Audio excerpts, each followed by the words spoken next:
Hey everybody, thanks for tuning in today. I'm going to do an oil change on my Dodge Ram. It's a 05 1500 with a 3.76 cylinder. Calls for a Fram PH3600. Well, not necessarily a Fram, but I like the gripper on it. And 5 quarts of the cheapest motor oil I can find. Why do I use the cheap route? Well, the truck's got over 200,000 miles on it, still running strong, and this has been my go-to. And when you can save money and it works, why not? And I'm able to fit under the truck without having to put it on jack stands. And well, in my case, mine is a 5/8. All right, I'm gonna try to get the shot here. Got my little oil pan there to catch the oil. I'm going to twist this out. I hope I don't miss.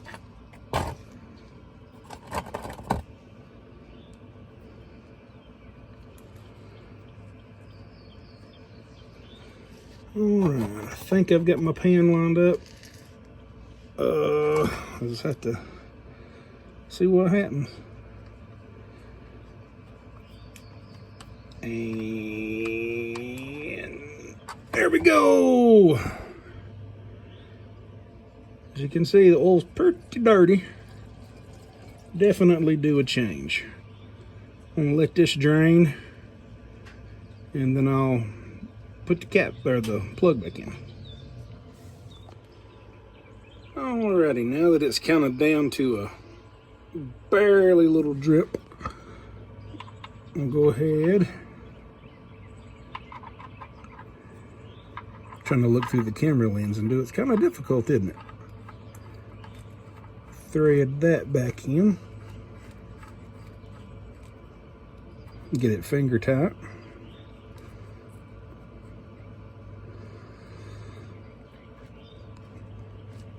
And get my little cleanup rag here.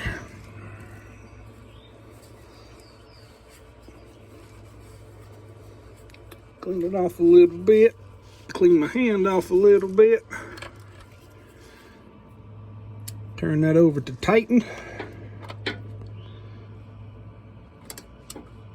And you don't want to go hog wild on this thing.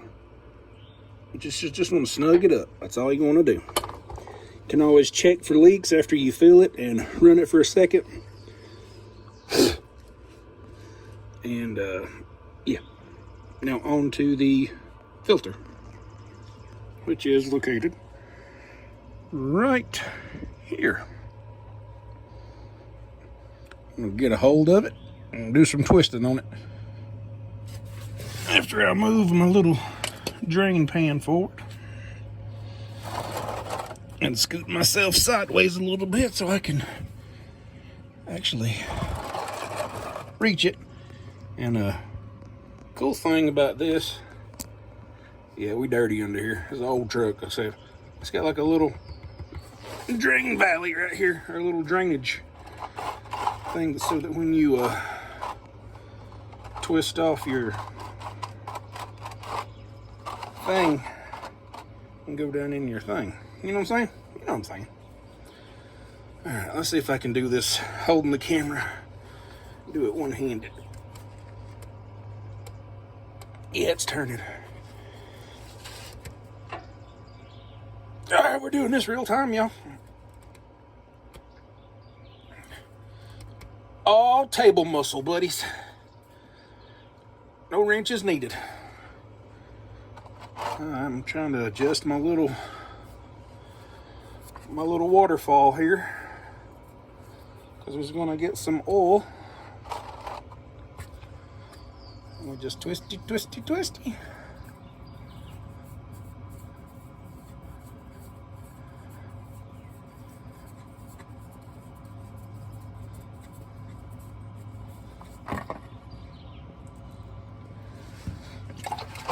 I didn't have the pan in the right spot, but that's okay. And then you want to check and make sure that you didn't leave behind your old gasket, which I didn't, which is good. And then we can move on to putting in the new filter and getting it snug and topping it off with fresh oil. Little side note, what do you think about the Suspension Dudes sway bar things, sway bar end links? Them are pretty sweet. All right, we got a little bit of oil on our ring. And at this crazy angle, trying to pre-fill this would be pretty rough. Get in our camera. So trying to pre-fill this with the space you have wouldn't be too much fun. So we just grease up our ring and just snug it down. All right, now we're going to move to the top and put some oil in. Yucky ducky. She was definitely due a change. Nasty. All right, here we are up top. I've already got the dipstick pulled out to give us more access to this. This AC line, hard line is right in the way. So you kind of got a snaky hand under and give it just a little turn at a time. Sometimes this will seal up so tight you have to get a pair of channel locks and get on it.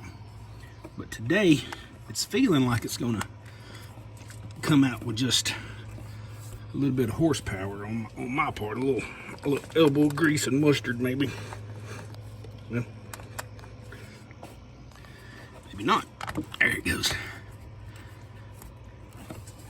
You gotta, I mean, cause like your hand is like in here. Not really a lot of room to work with.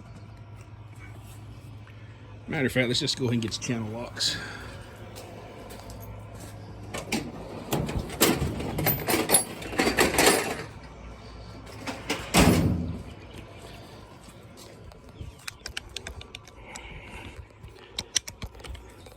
Y'all dizzy yet?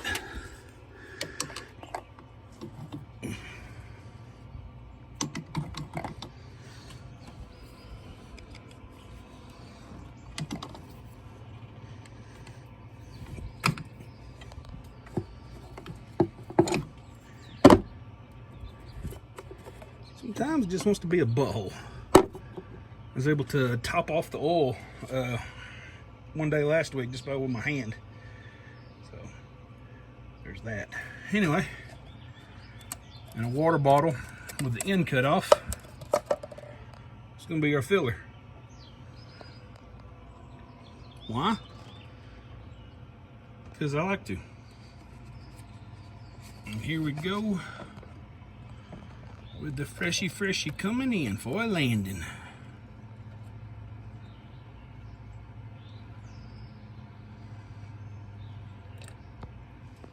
Alrighty, now that we've spilt oil everywhere, I mean poured oil in the engine,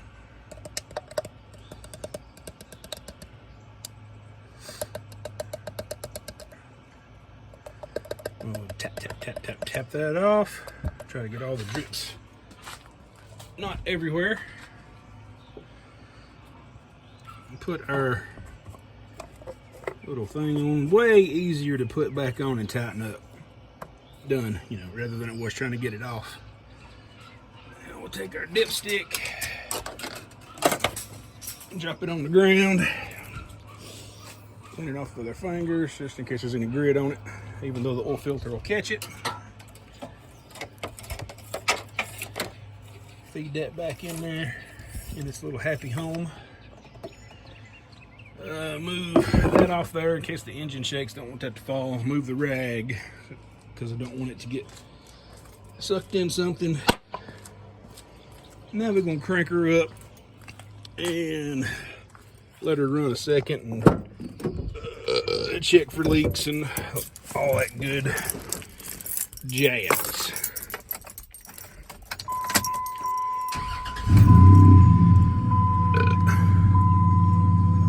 Alright, we're forward up. Typical Dodge. That display don't work. Check engine lights, my evap. I haven't fixed that yet. Alright, we're gonna go out here take a look-see under to make sure she ain't pouring oil. Those drips there is the mess I made when I missed the pan earlier. Everything looks to be in order. Alright, now we're going to shut it off and then check the dipstick.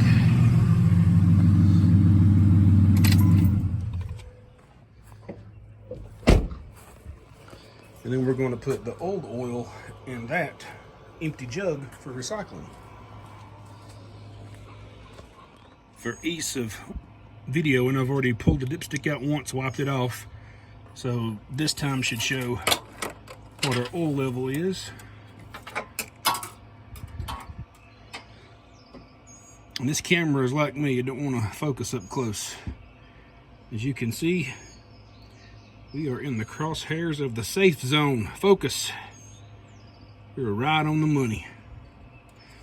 5 quarts.